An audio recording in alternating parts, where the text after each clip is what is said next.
What's up guys, welcome to my 8th JavaScript tutorial, and in this tutorial we're going to be actually getting into the fun stuff of JavaScript.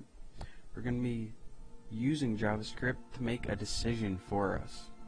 A very basic decision, but a decision nonetheless. So the first thing we need before we even start is a couple of these old variables. So you can make yours anything you want. If you want to follow along with me, you can copy me. I'm going to set my number 1 equal to 20 and number 2 equal to 30. Now, the first type of decision we can have JavaScript make is something called the if statement.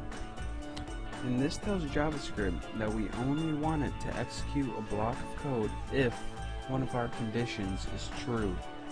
If it isn't true, then don't even do the code at all. So the syntax for if is, you guessed it, if. Now, after that you have parameters. Make sure you don't put a semicolon at the end, because I know it's different than everything you learned before, but it's good practice. And in your parameters, test whatever condition that you want to test. And remember, if this condition is true, then it's going to execute. What's up guys, welcome to your 9th JavaScript tutorial, and in this tutorial I'm going to be talking about the if-else statements.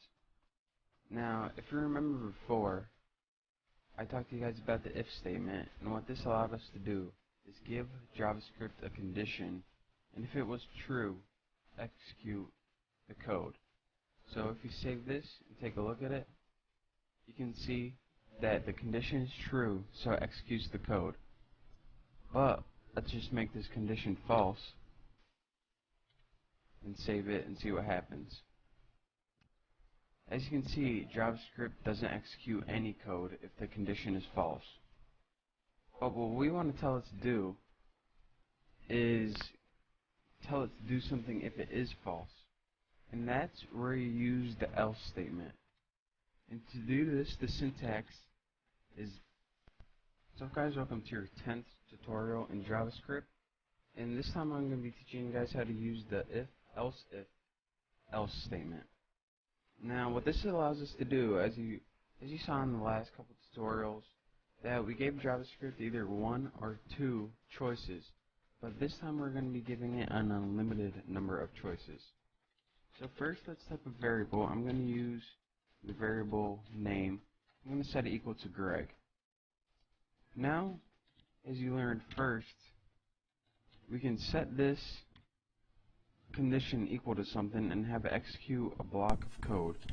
So I'm going to say if name equals Greg,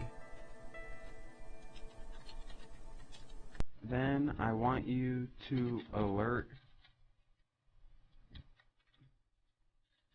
I'll put hey Greg. And this is a basic if statement. And the next choice that we want to give it is not going to be the else statement like we learned before. It's going to be else space if. And then you give it a new condition. And we say in this condition, if name is equal, and notice I'm using 2 equal signs instead of just 1. The 2 equal signs is when you're comparing something. The 1 is just called the assignment operator, and for when you're setting variables. But since we're setting this variable, we just want to say if name exactly equals Steve, then what we want to do... What's up guys, welcome to your 11th tutorial in JavaScript. Today I'm going to be teaching you guys how to write a function in JavaScript. Now what a function is a certain block of code that you can reuse as many times as you want.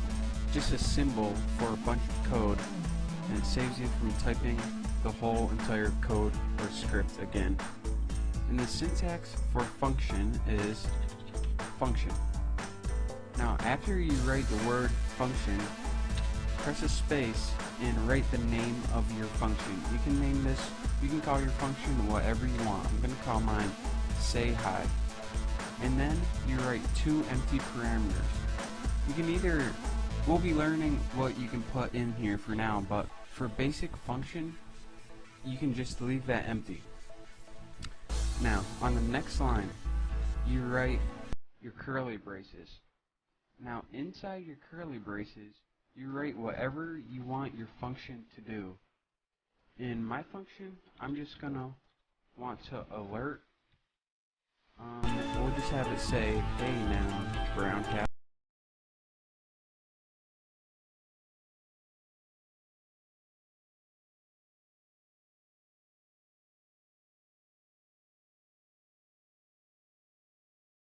I'm going to be teaching you how to add those parameters to your function.